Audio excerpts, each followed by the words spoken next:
Good afternoon, everyone. This is Geneva Fountain from Bowen Generette, member of the Executive Council and the Sponsorship Director for the section. On behalf of our CLE committee, I'd like to welcome you to the program today. Before we get started, I want to remind you that this seminar is being recorded. With that in mind, please remain muted with your camera turned off for the duration of the program. Today's free seminar is when your client needs more than their word. If you have a question during the program, please type it in the chat and we will address questions throughout the seminar. We want to send out a special thanks to the section's global sponsor, Court Surety Bond Agency, or CSBA, for its support of the section and its programs. Our presenters today are Dan Huckabay of CSBA and Julie Rodriguez of Schutz & Bowen. Dan Huckabay is the president of Court Surety Bond Agency.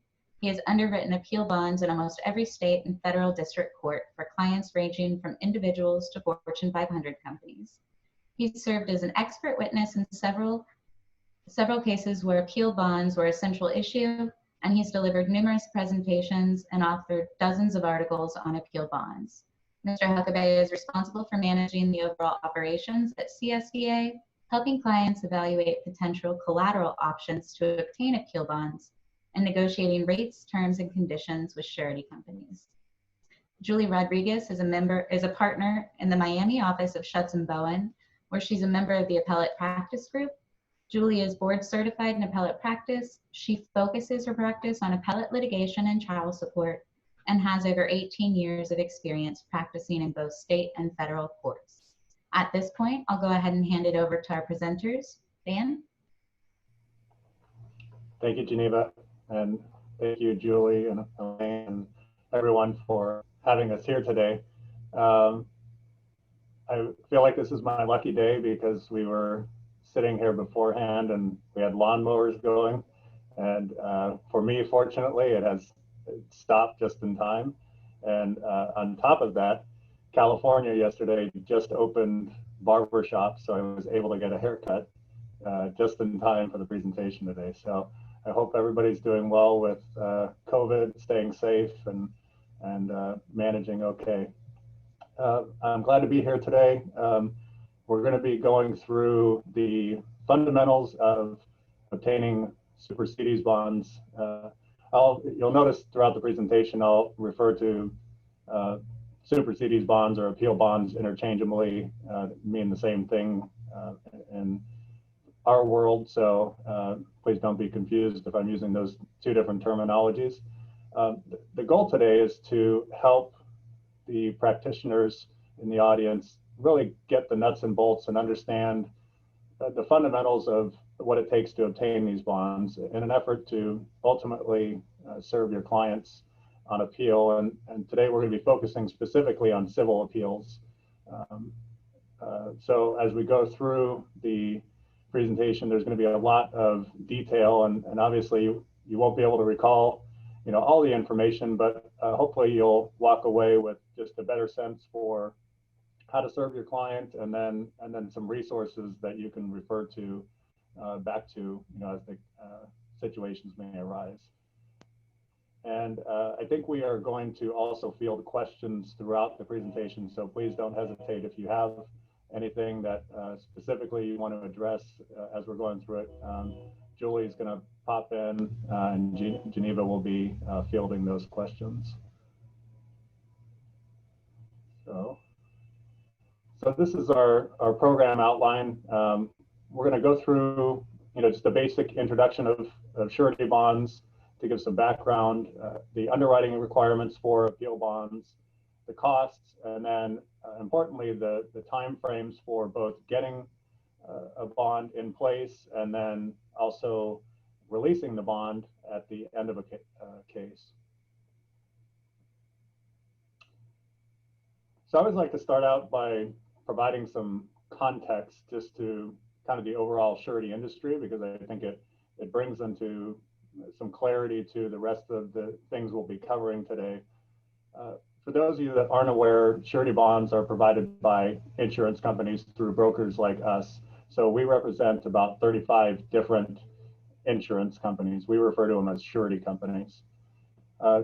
Surety bonds are a very, very small segment of the insurance industry. It's about 1%, and the total industry is a little over $6 billion. Appeal bonds are an even smaller subsection of the surety industry. It's only about 2%. And I always like to highlight that because oftentimes we'll get questions like, well, I was told, something by somebody else and it conflicts with what, I've heard today, or I wasn't aware that that was a possibility. And a lot of times the reason for the inconsistencies that people find in our marketplace is just there's not a lot of people that specialize in it. Most of the people that write appeal bonds often do it very incidentally in the course of their business. We, on the other hand, specialize in it, so it's something we do day in and day out. So hopefully that provides a little bit of background and idea as we get into this further. So we're going to start off touching on the rules in both Florida State Court and Federal Court, and I'm going to hand that off to Julie so she can take you through that. Okay. Hi, everyone. And the reference to the lawnmower is on my end. I apologize. It's quiet now, but it's out there somewhere. I can't see them, but they are very loud. So if they appear, bear with us, but that's where it's coming from. All right. So the important thing to start off with for those of you who are new to this, and I know I'm preaching to the choir for a lot of you, but it's the idea that just filing a notice of appeal does not automatically stay a money judgment in a civil case, right? Now, there are exceptions, and we can go through those by rule, but what we're focusing in here today is just think of your typical contract case, right? You got a money judgment in a civil case, and the next step is, if we want to go ahead and appeal that, how do we stay enforcement of that? The first starting point is Rule 9.310 of the Florida Rules of Appeal Procedure, and that gives us the framework for what's required to stay a money judgment. That's under subsection B1. The formula is the amount of the judgment plus 2 years worth of interest. It's hefty right now because currently, as of July 1st of this year, the interest is 6.03%. So you double that, and that's the formula that you have in Florida for staying enforcement of a money judgment, and it's automatic, so you don't have to actually file a motion to get approval of the bond. You just comply with the formula and you're good to go once you file it.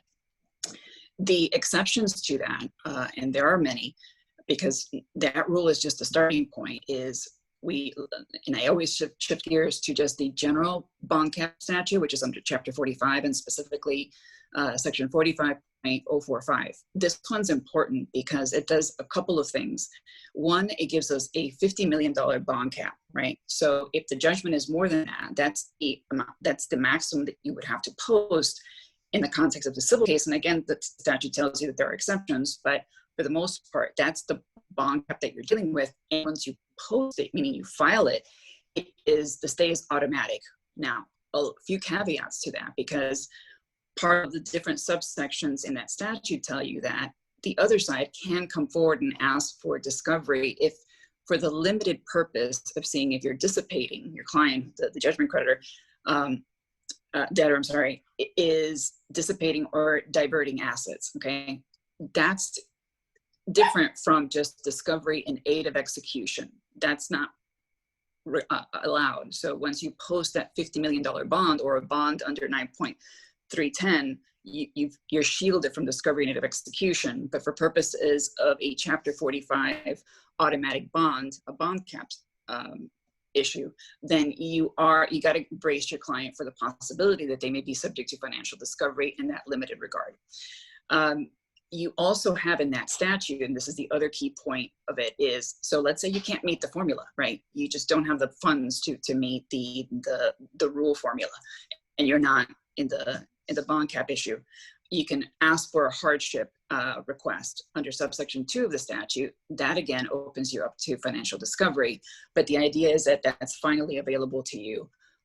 There is a DCA split on this in terms of can a court grant a stay or honor a stay that deviates from the formula. It used to be the third DCA versus the second DCA, and I believe the first. The third DCA has since recognized that because of the legislation that was enacted under Chapter 45 45, that issue essentially codified what the second DCA came out with in a case called Platt that just said, no, you can't. If you have a money judgment and you can't meet the formula and you're asking for a hardship issue to please allow me to post a lesser amount so that I can go ahead and stay the judgment pending appeal, then there should be a process that's allowed to you, right? And it's not just that you're limited by this B1 formula and that's the end of it. So that's the recognition. The last thing I'm going to point out here, and Dan, chime in for anything else I may have missed, but the reference that I made to earlier, there are a host of statutes and other rules that, depending on the facts of your case, could be relevant to you, right? In either taking away rights or giving you more rights in terms of what stay you're entitled to. So I'm going to refer you to the Florida Appellate Practice Manual that's published by the Florida Bar. It's in its 11th edition right now. Chapter 17 is the civil stays chapter. It also covers criminal, but the portion that I'm referring to now is section I-1. It's roughly at pages 12 and 13. That's important because in the textbook, it's roughly about 4 pages worth of rules and statutes that deal with particular stay issues. So again, depending on your case, you may find something there that's valuable to you and that fits exactly where you're at. So don't just think that what we're talking about here is the end of the world in terms of the extent of what you have to deal with. You may have other recourse if you look to those resources. Dan. Anything else that you wanted to add, Dan? I think that was, I think you touched on all of it. I think the only thing I would reiterate is just what you mentioned about the automatic stay, because that'll become a key component as we go into the other slides in terms of the different options for obtaining these bonds, because there's different time frames involved. So keeping that in mind, to best serve the client and make sure that they can post the bond in the time frame that's required. So I'll move us on to the federal rules. Dan, we have a couple of questions from the participants. Sure. The first question is that interest for a year times 2 of just up to the time, or just up to the time the bond is posted? The second question is, what would be the purpose of dissipating assets if you posted a bond for the full amount? And what case law would allow that? Julie, I might hand those over to you. I think you might be in a better position. Okay, so I'm recalling the last question first, so I'm going to tackle that one first. So for the case dealing with the dissipation of assets, how it's applied, I'm going to give you a citation.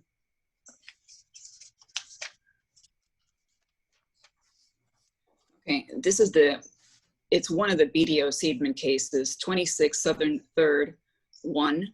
It's a 3rd DCA decision from 2009. And basically, in the BDO line of cases, there were several. One of the things that the court did was uphold the constitutionality of Chapter 45, specifically the bond cap subsection. When in that same decision, the court said, and once you post that bond, then you have an automatic stay and you can't get discovery and native execution. In comes this other decision, the one that I just gave you the cite for, and says, but wait a second, don't overreach in reading that decision, because subsection 3 of the statute, meaning of 45.045, does carve out an exception for this limited piece of this financial discovery. So what the court does there is specifically say, look, this doesn't allow you a fishing expedition that really comes down to discovery and native execution. You really do have to have grounds to tell the trial court, this is what I think is going on. I'm concerned that this company is doing things that are going to be diverting or dissipating assets. It just depends on your case in terms of what information you've acquired that has given you the belief that that's going on based in past conduct or something that has just recently happened. And that's how you would start the process there, by invoking that statute and saying, hold up, we do need to dig into this deeper.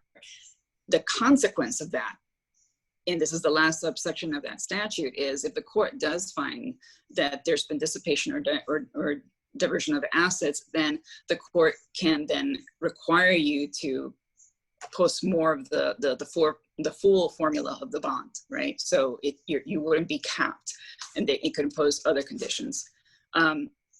Geneva, could you repeat the first question though, because I don't remember that one. The first question is, was the interest for a year times 2 or just up to the time the bond was posted? Bear with me because I'm not sure I follow, but the way that the formula reads is your bond amount has to be the equivalent of the principal of the judgment award. So let's say it's $100,000, right? Plus 2 years worth of interest on that amount, right? So you're getting, for example, we're at 6.03%, you double that and you calculate that double percentage of your principal amount of the judgment. That's your formula amount. Dan, if you see things differently, please chime in and let me know. But that's how I've always done it for many, many years and without any issue. That's how we see it done.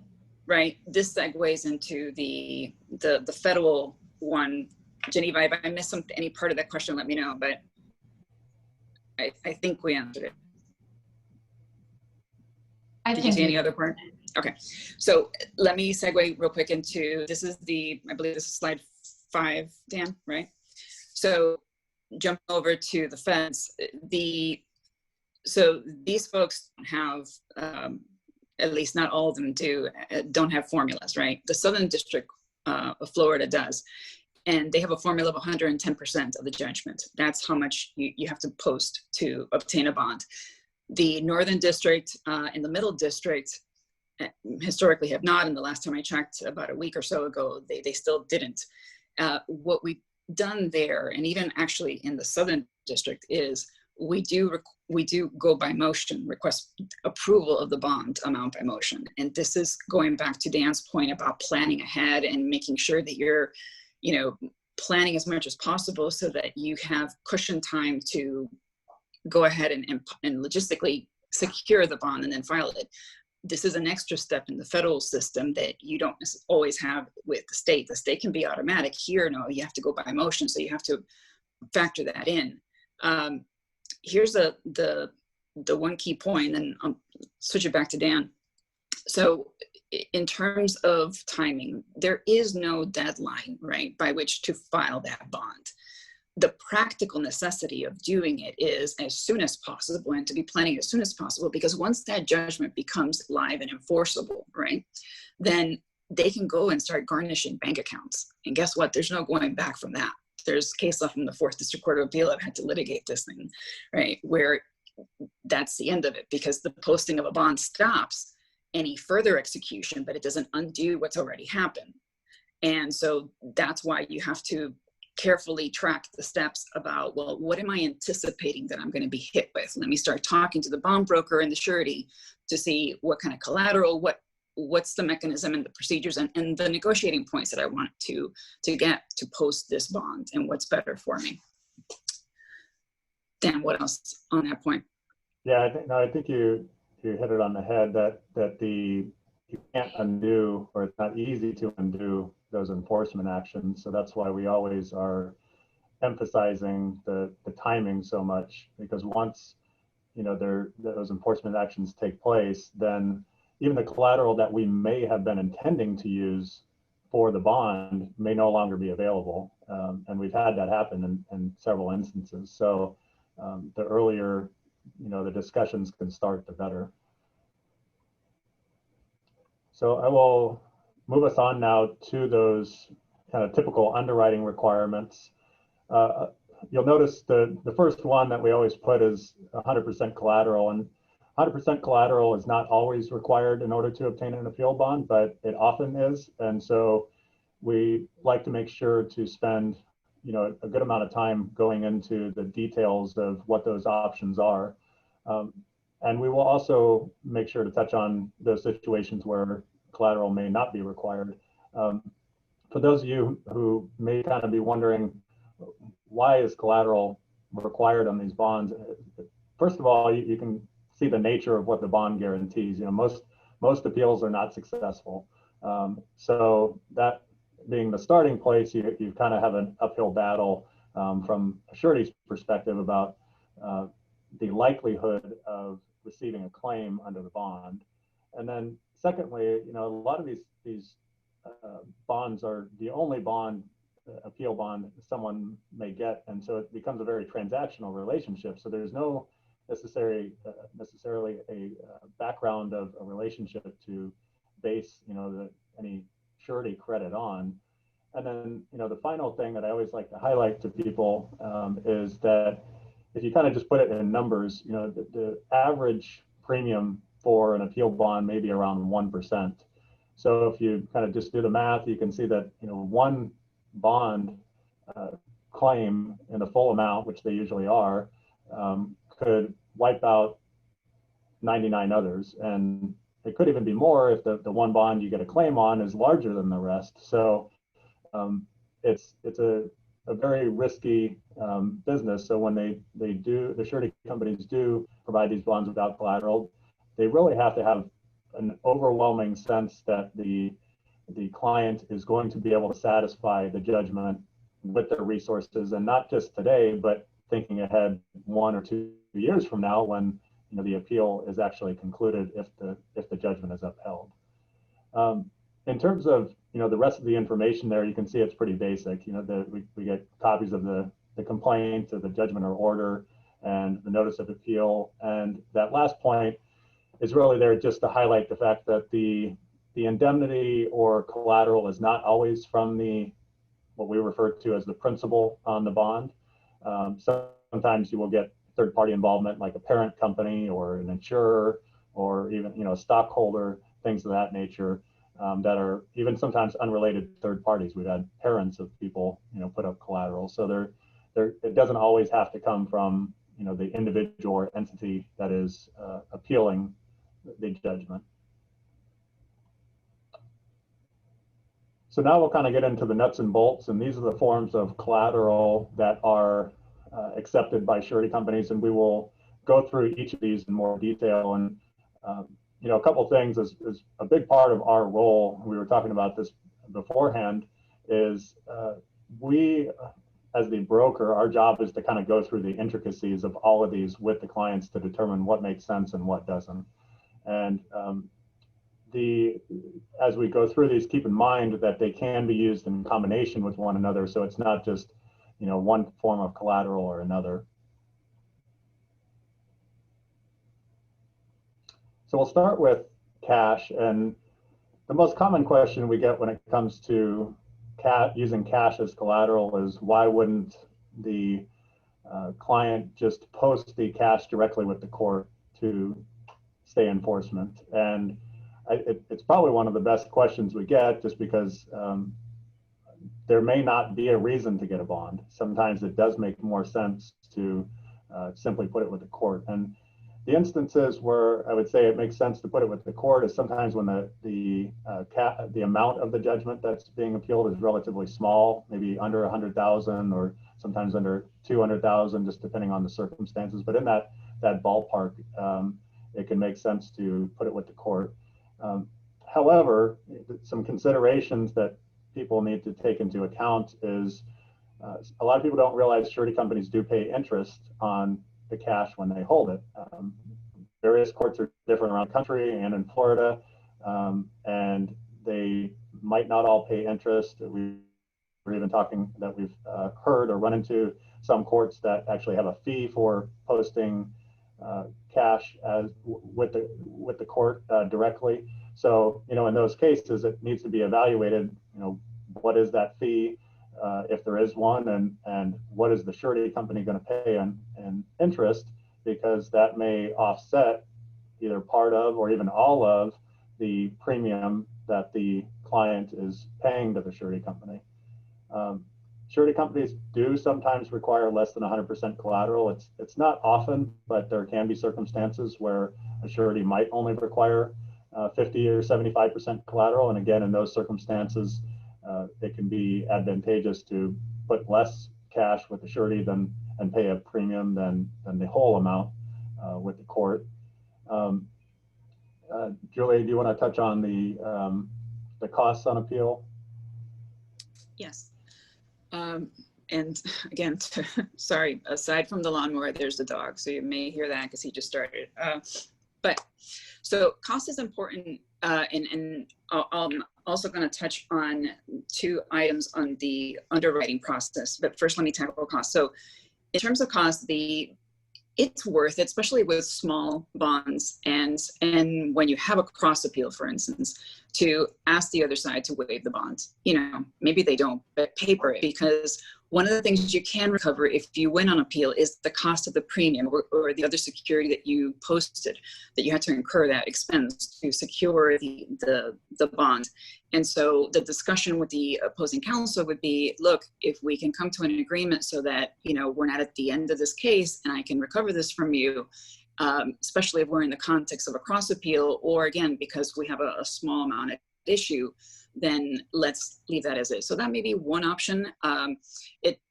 You know, depending on the relationship with the other side and how antagonistic it is, sometimes it's just, you know, you're butting heads and there's no way around it. But again, for purposes of you having the best argument that you can at the end of the case, if you went to tell the trial court, this is a reasonable cost because I tried to waive it. So they, you know, they said no to that. So now, and I put them on notice that I was going to come after them for the cost of that premium or whatever it was that I incurred. And so now I do get to recover that. So let me turn now to one other item. Dan, as you were talking about the underwriting process and your role.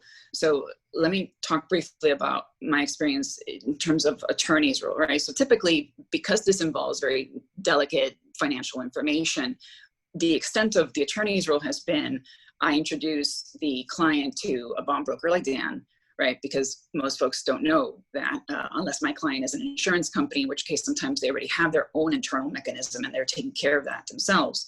But for the most part, what I've encountered is they ask me, look, give me names because I don't even know where to start. So then I can provide a lot of the paperwork that Dan and the surety need in terms of, okay, so what's the operative complaint? What's, you know, the notice of appeal? What's the judgment if one has already been entered, or what kind of amount are we talking about here? Everything else that we're considering and that goes on between the negotiations between the client, the bond broker who's facilitating those discussions, and the surety, we're usually out of the loop there. We come back in with the bond form, and Dan will have one, folks in his position will have one. I always bring out the standard Florida bond form because the courts are very strict in terms of you have to use that. You can't deviate from it. I've only had one instance where I did, at the surety's request, to add a line along the lines of, Dan, you probably come across this, the amount of this bond shall be in the aggregate sum of X number of dollars and no more, right? Because they just, it's a contract like anything else, right? Once you sign it. So you want to make sure that that's the extent, there goes the dog. That's the extent of the surety's liability. But so here's the final note on the tail end of that. Regardless of who's doing the back and forth negotiation on, let's say that, you know, agreement between the surety and the client about, let's say it's a parent company coming in, right? Not the judgment debtor, but somebody else who's making that happen for it. That's not the person signing the bond. It's always the principal meaning who is the judgment holder. That's the person or entity that has to be signing off on that bond along with the surety, right? And I say that because sometimes it gets confusing when you have a lot of players involved, or when you're asking, well, who's on the hook at the end of the day, who signed this agreement with the surety? But for purposes of the bond itself, it's just strictly look at the judgment, who's on the hook for that money, and that's the person or entity that has to be signing it. That's really in a nutshell. We can, I think if we have time, Dan, I'll circle back on the single bond issue versus multiple bonds, depending on how many judgment holders you have. Sure. But I know we have a lot of ground to cover. Sure. And a couple just maybe final notes before we move on from cash is one of the things we see cash used for is kind of as a bridge to another form of collateral. So we've had instances where someone came to us and they needed a $10 million bond, and they wanted to provide a letter of credit, but they didn't have the time to get the letter of credit from their bank and post it with the surety before the bond was needed to be filed. And so this particular client happened to have that much cash, and they they were able to wire transfer it as collateral, and the surety agreed to exchange the cash for the letter of credit once that became available from their bank. And we've done that in a variety of instances. We've done it with real estate where someone put cash first, and because it was going to take some time to get an appraisal on real estate. And we also did it with someone that wanted their parent company to indemnify, but they were based in Europe. And again, there just wasn't time to get their financials and do the underwriting. And so again, the surety took cash up front and then later substituted indemnity. So actually released the cash, and there was no collateral in that particular case. So cash can be, because of the quickness it can be put in place when it's available, it can be a good bridge to accomplish getting the bond in place and then moving on to, I guess, the preferred route for ultimately securing it. Last note there on the slide is just that sometimes the surety companies will require financial statements. It's not in all cases, but when they do, their reason for doing that is due to bankruptcy preference laws and making sure that they're not going to be subject to having to hand that collateral over to the bankruptcy court. We have a few questions. I think Sure. I think you guys have covered some of them, but I'll go ahead and ask them. One question was, isn't there usually a separate fee to the circuit court clerk? And I think that's when holding the bond. The follow-up to that is, if the opposing party posted a bond but has not paid the clerk fee associated with it, can you proceed with enforcement?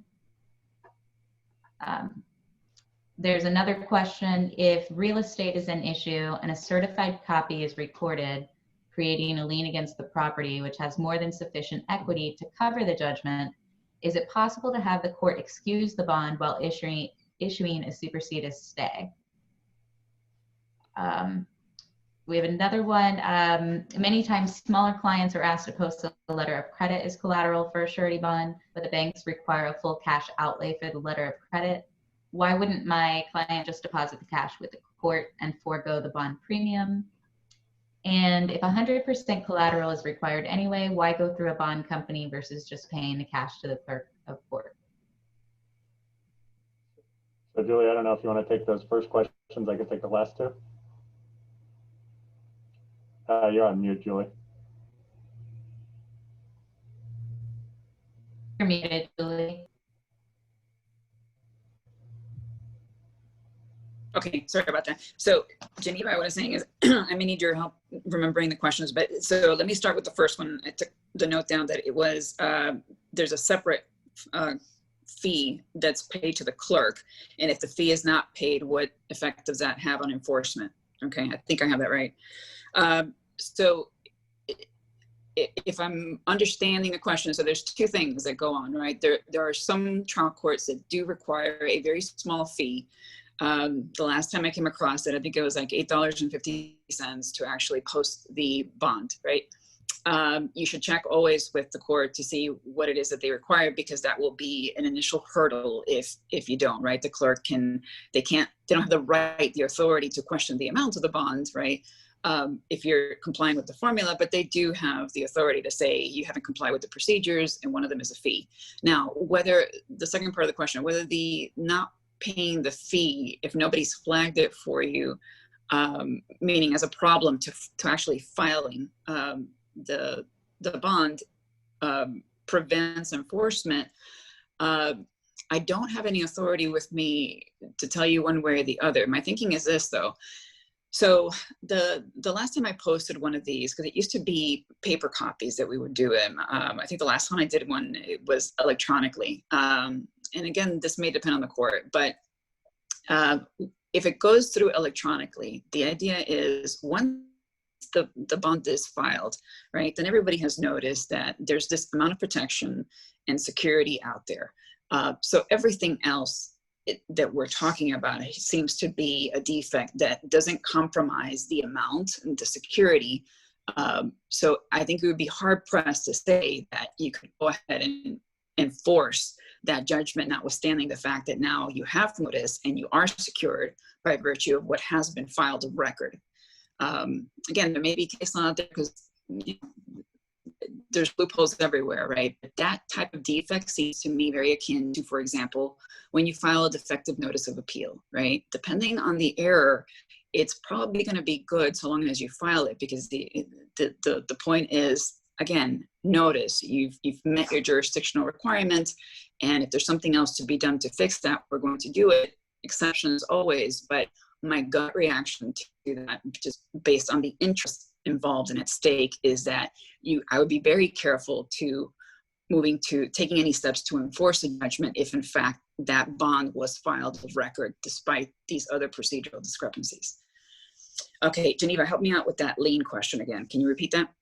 Sure. The next question is, if real estate is an issue and a certified copy is recorded, thus creating a lien against the property which has more than sufficient equity to cover the judgment, is it possible to have the court excuse the bond while issuing a supersedeas stay?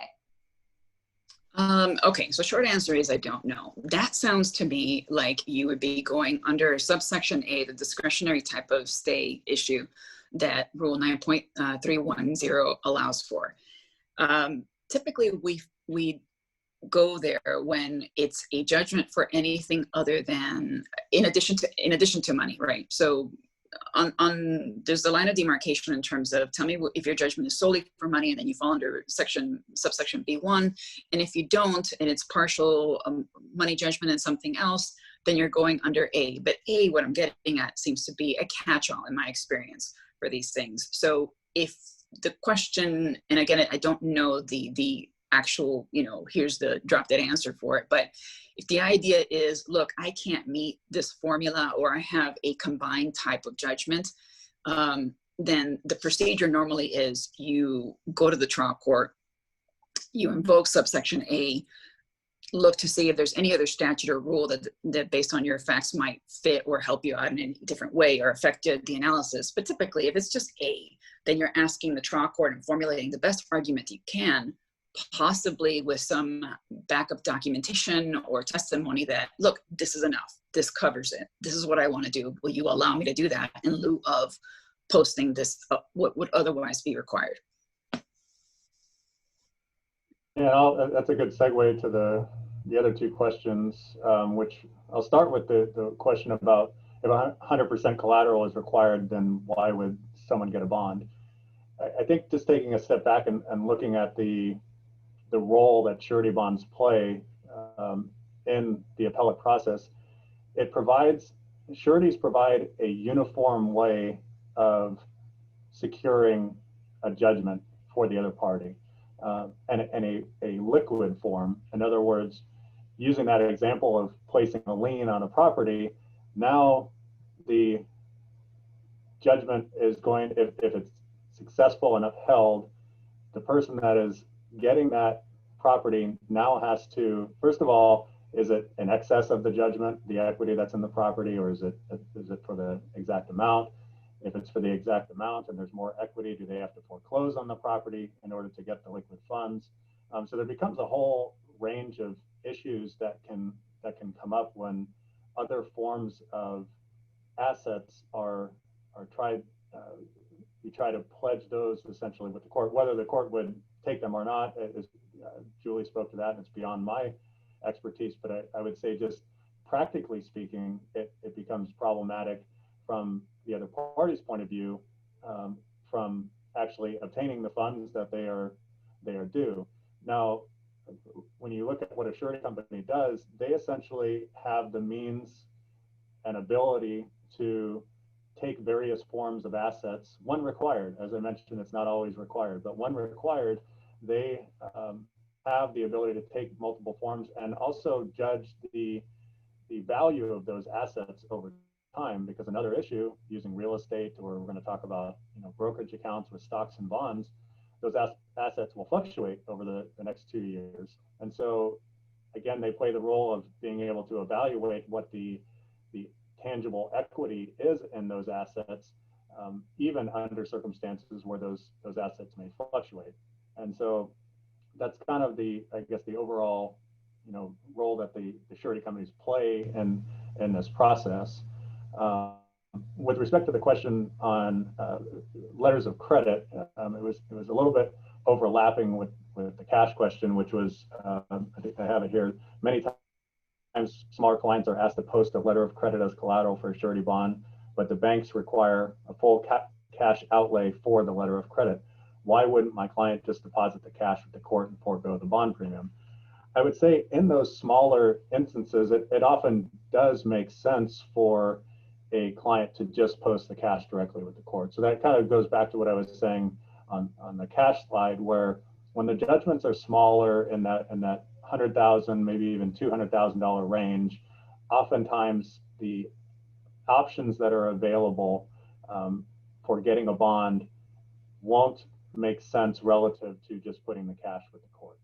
However, I caution people not to dismiss that entirely, because, for example, just sticking with cash as an example, there are cases where currently one of our sureties pays 0.5% of interest. It used to be a lot higher. It used to be at 1 or 2% prior to the current state of affairs with COVID. But even sticking with the 0.5% example, we have clients that sometimes will come to us and the bond premium might only be 0.5%. And so in those situations, if the bond is large enough and the premium is low enough, the interest that the client's earning on the funds actually offsets the bond premium.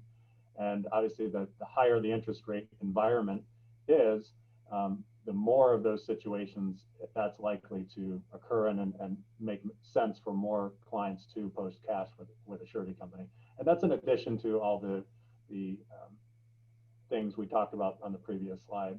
With respect to letters of credit, again, it's similar for those smaller clients. However, it is worth finding out if the client, for example, has a CD that they've had for the last 5 years and it's got a much higher interest rate of 3%. They may not want to cash in that CD that's paying 3% or 4%, depending on when they got it. And so in that scenario, it may make sense to pay, for the letter of credit, have it secured, and then get the bond, because the bond premium plus the letter of credit fee still may leave them in a net positive position from an interest standpoint. But again, those are each have to be kind of individually evaluated, and that's essentially our role. And we often tell people that come to us in those smaller instances that it would be better to put cash into the court. But we just encourage people to make the phone call and evaluate that before rushing to a conclusion, because we unfortunately see some people that end up putting cash with the court or some other alternative when they didn't know there was another alternative available. When it comes to letters of credit, I would generally say they are best for businesses that have existing banking relationships. They may already have, say, lines of credit available, and so they are able to go to their bank and potentially get a letter of credit, and it may be an unsecured letter of credit. In that circumstance, they're then not tying up any cash. They are tying up some borrowing capacity, but they may prefer to tie up borrowing capacity and get surety credit based on that versus tying up any of their liquid assets. And generally, the larger the company, the more that tends to apply to. But it can also apply even to individuals. We have individuals that might have accounts with Bank of America, well, I should say like Merrill Lynch or Wells Fargo. They have brokerage accounts and they have maybe stock and bond portfolios.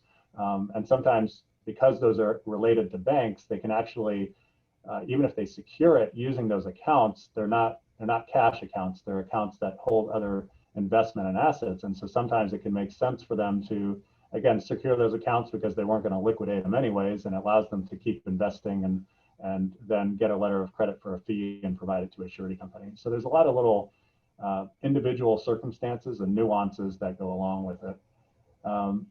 Last thing I'll note just on the letters of credit is the surety companies do have to approve the bank, just because that's essentially their risk. During the 2008 Great Recession, there were a lot of banks that failed, and some surety companies had letters of credit from banks that weren't able to honor them. And then lastly is each surety company has their own specific letter of credit format. So during the process, we always depending on which surety we get the approval from, go to based on the best terms, then we provide that specific letter of credit to be used.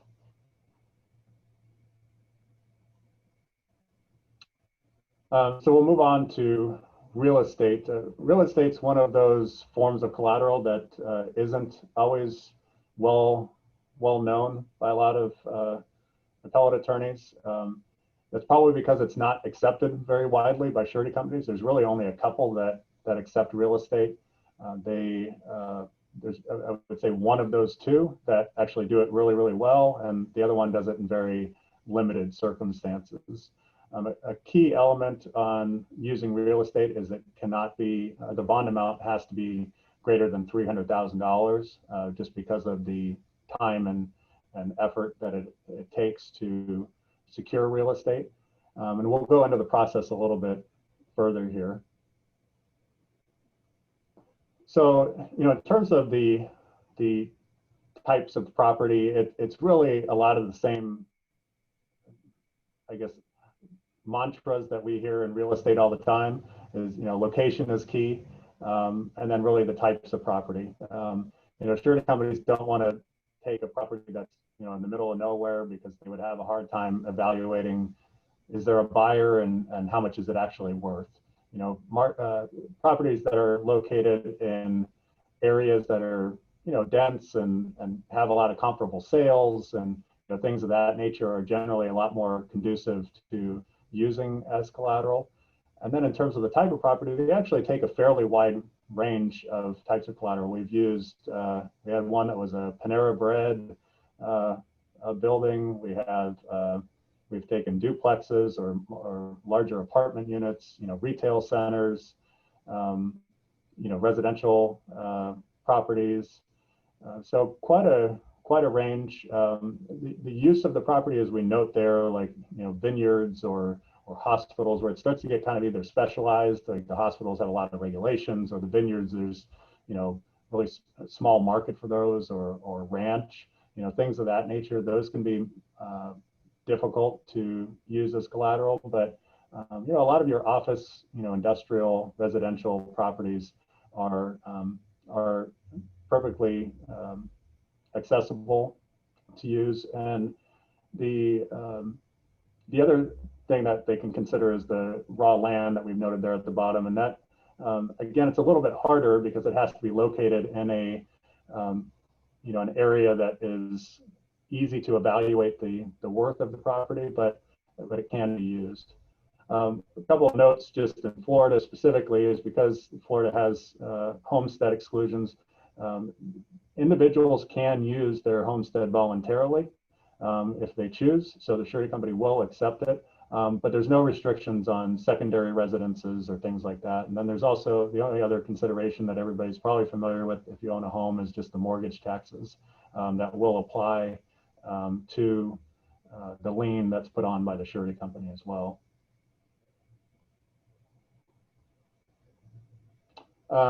I'll touch on this just quickly. Surety companies, obviously, it's much more attractive if the property is free and clear of any debt, but they will take properties that have debt. So it's not, that's certainly not an exclusion. It's just something for them that they have to consider is they will have to, if they have a claim situation, they're gonna have to pay out the bond. And then if they have this collateral, they wanna make sure that either the individual or company has enough equity and would be able to refinance the property potentially to pull equity out to reimburse them, or in a worst case scenario, if they had to foreclose on the property, they have to consider the fact that if they're not in first position, that they're going to have an additional cash outlay in order to ultimately sell the property and recoup the loss they've incurred under the bond. And the last thing is, I'll put it simply, is in terms of how they determine the equity is first they're going to require an appraisal. In most cases, there are situations, we have one right now where there was a recent appraisal done, especially as people refinance properties, they might have a recent appraisal. Once they do, if it's high enough quality and there's enough equity in the property, the surety company may accept that, which can save the client money and also time.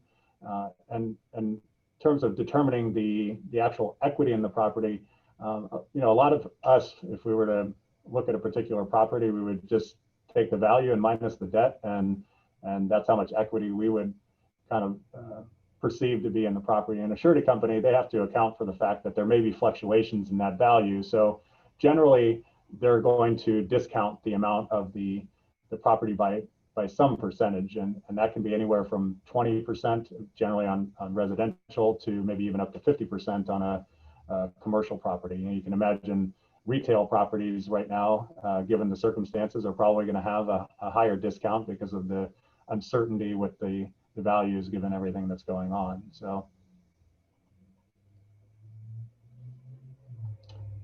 the last form of collateral that surety companies will accept are the stock portfolios, and this really is a brokerage accounts that contain either stocks or bonds, and these have to be held in non-retirement accounts, and that's probably the key element there. And essentially what the surety companies do is they will enter into an account control agreement, and it essentially is a pledge of that account where the surety company can take control of it in the event that there's a loss under the bond. There's some advantages to it, which is the client doesn't have to sell their assets. They can continue trading potentially. And so, you know, it avoids triggering a tax liability, and they may get to then continue to earn, you know, the return on those investments. And when there's situations where sometimes the surety companies have trouble getting an agreement in place that is acceptable to both them and the brokerage firm, and in those cases, the accounts can actually be moved relatively easily without triggering any fees or tax liability. So you can move brokerage accounts from one brokerage to another, and that maybe has a past of doing these type of agreements with the surety company.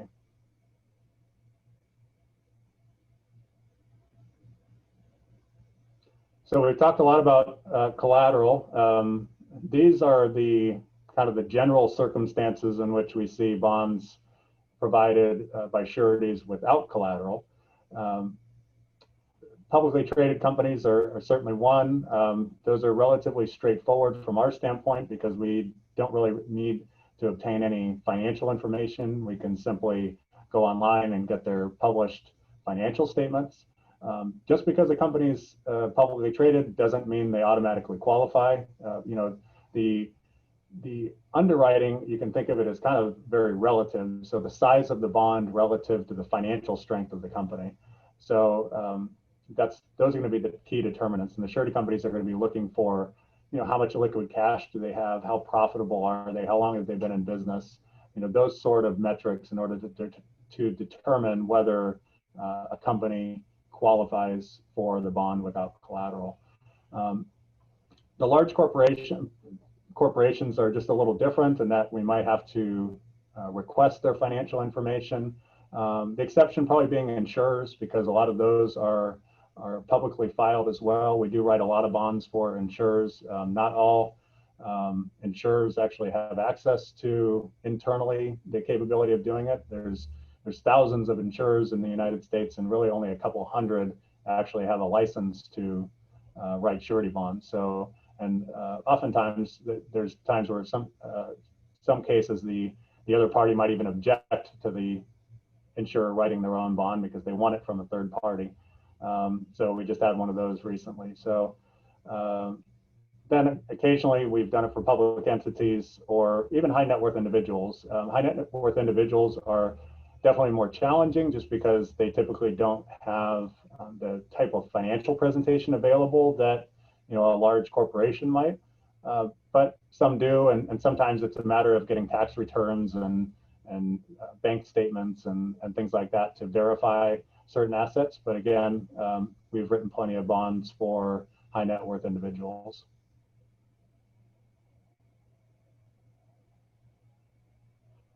So we'll just touch on the cost briefly because I know we're getting kind of near the end here, and you can kind of see that the premium for smaller bonds can be up to 2%. I would say the average can be in that 1 to 1.5% range. But for basically the larger the bond is, the smaller the premium gets in general.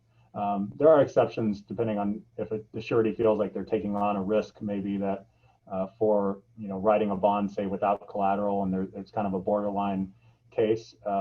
But generally speaking, when you start to get to the multi-million-dollar bonds, those premium rates can get down to 0.2, 0.3% on, especially for large publicly traded corporations.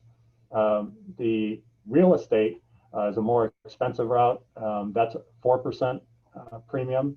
And then the account control of the stock portfolio, we put there 3 to 4%, but it really depends on the holdings. If there's holding treasury bonds, it's going to be much lower than if it's holding an S&P 500 index. So those are the type of things that we will help evaluate and help the client determine.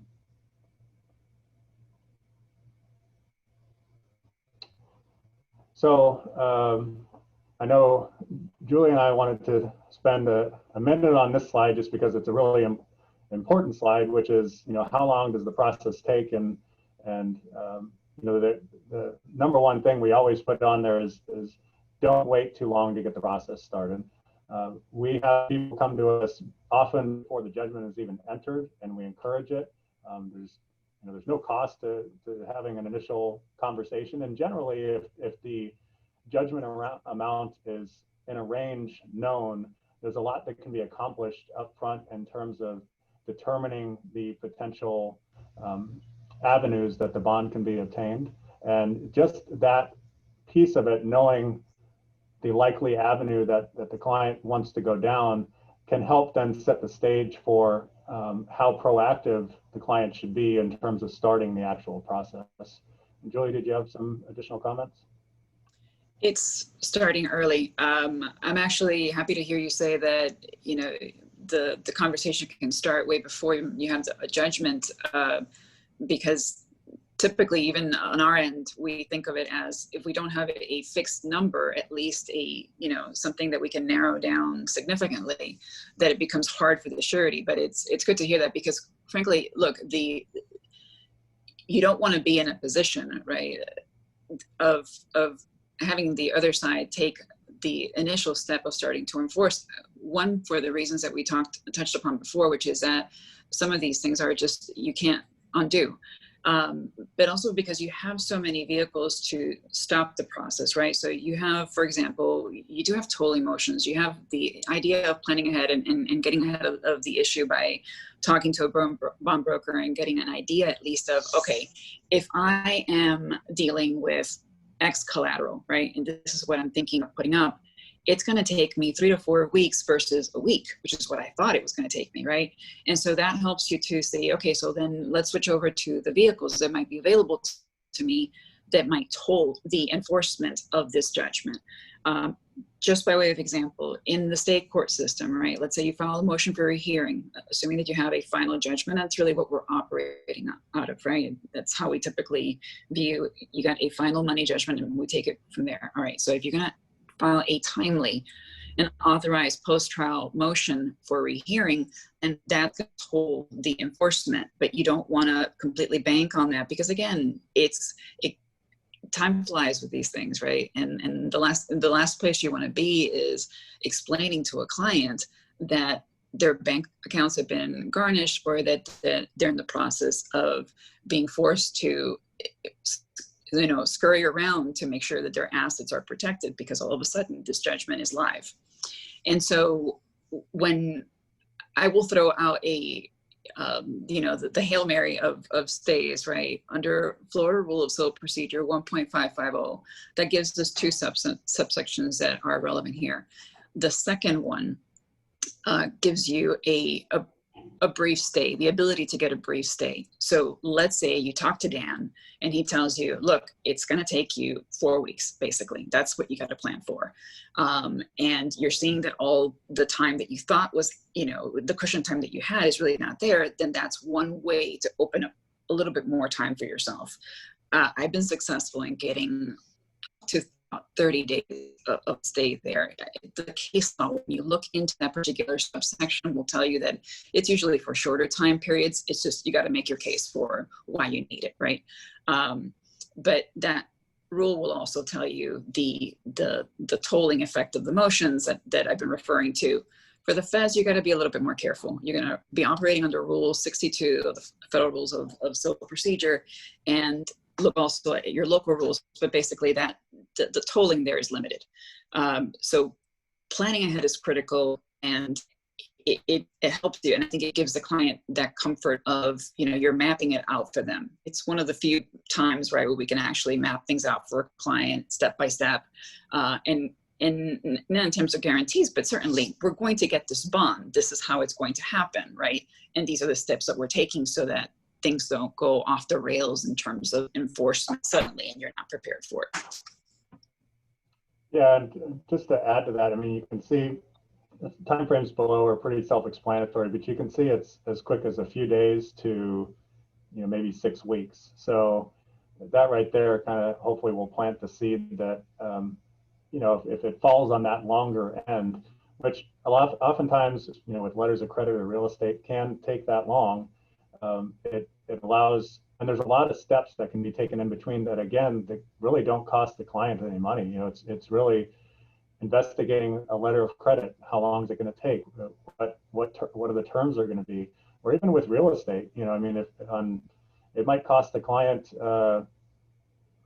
$1,500 to go get an appraisal and some preliminary title information to the point where we actually have the bond fully approved and documents ready to be signed, where things can be turned around in a week. And, for $1,500, if you're talking about an issue that's $1 million or $2 million, to me, it can be a small amount, small price to pay to put yourself in a position of, as a client, to not have that judgment enforced. So, so we'll wrap it up with just, now that we've talked about the time frame for getting the bonds, how do we get it released and get the client's collateral back, if there is any that's been posted? There are probably as many ways that appeals can be concluded, or too many ways, I should say, that appeals can be concluded to really for us to go into every single scenario. But what we've highlighted there is was a decision made, and is it reversed in whole or part? And it's the same thing with a settlement. Is it going to be satisfied in full or in part? And so that then relates to the satisfaction of judgment, and ultimately, is there any hanging liability that the surety company could have because the judgment wasn't fully satisfied? In those cases, I would say as a general rule of thumb, when it hasn't been fully satisfied, getting an order to exonerate the surety and discharging the bond is probably the best avenue to go, and the clearest to go. The other thing I will note is when it comes to settlement agreements, oftentimes surety companies are forgot about and the bond is forgotten about because there's focus on the actual settlement agreement. And I would just encourage everybody to loop the surety company in those cases, because you really want to make sure to include language either in the agreement or have some mechanism where there's an agreement that the bond will ultimately be released. That way, once the settlement is done, you're not having to then go back to the other side and try to wrap up, that loose end. Julie, did you have any other comments on that? All right, for practice pointers, I'll give you a site to a form that's useful for this, to discharge the bond and to release the surety. 1A, Florida Pleading and Practice Forms, section 7:84. There's little guidance, as I found, in the rules and the actual decisional law on this, but forms like that give you a step-by-step. And if you can get an agreed, put it in terms of an agreed motion, it'll expedite things. But the last point is, so just as Dan mentioned with a settlement agreement, the same goes for a court order. So especially when you have big, amount of bonds, because sureties get nervous, right? And they have certain requirements for how that order should read. So run it by them first. by your bond broker and by the surety, make sure that they're okay with it. The court may change it, but it's unlikely, especially if it's agreed, if you could put that through. Great point. I think that brings us to the end.